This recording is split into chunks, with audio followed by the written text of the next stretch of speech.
Hegel کی تصور تاریخ کو سمجھنے کے لیے یہ بات ضروری ہے کہ ہم ہیگل کے حوالے سے اس بات کی وضاحت کریں کہ وہ تاریخ کی کسی ایسی تشریح پر یقین نہیں رکھتا تھا جس کے مطابق تاریخ اپنے آپ کو بار بار دہراتی ہے۔ ہیگل کے خیال میں تاریخ میں ہر آنے والا اسٹیج یا مرحلہ پرانے کے مقابلے میں نسبتاً ترقی یافتہ ہوتا ہے، اور تاریخ کا ایک سرٹن پیٹرن ہے، اور اس پیٹرن کو سمجھ کے ہی ہم تاریخ کو سمجھ سکتے ہیں۔ تاریخ میں چیزیں ہیپ ہیزرڈ طریقے سے نہیں ہوتی، یا وہ بغیر کسی پیٹرن کے نہیں ہوتی، ان کا ایک مخصوص پیٹرن ہے۔ وہ مثال دیتا ہے کہ ابتدائی سماج میں لاقانونیت تھی، تو اس لاقانونیت کی وجہ سے کسی کی بھی جان و مال محفوظ نہیں تھی۔ مثال کے طور پہ اگر کوئی شخص یہ سوچ کر پیسے جمع کرے یا اناج جمع کرے کہ اگر کل کوئی قحط آئے تو وہ اس اناج کو استعمال کر سکے، لیکن چند غنڈے اگر اس کے پاس آ جائیں اور کہیں کہ یہ اناج ہمیں دے دو،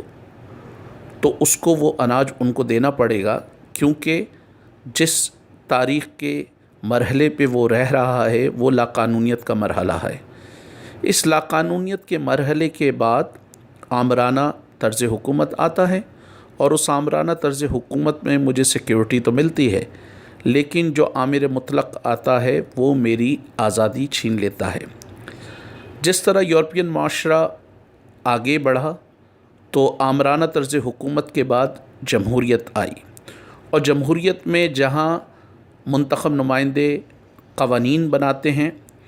وہاں قوانین بنانے والوں کو ایک عام آدمی اپنے ووٹ کے ذریعے منتخب کرتا ہے، اور وہ ایک طریقے سے ان کو جواب دہ ہوتا ہے۔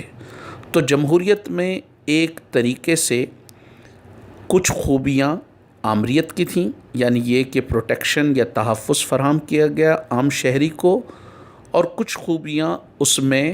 لالیسنس کے اسٹیج یا لاقانونیت کے اسٹیج کی بھی ہیں، جس میں انسان کو آزادی حاصل تھی۔ تو وہ مطلق آزادی تو انسان کو نہیں دی گئی،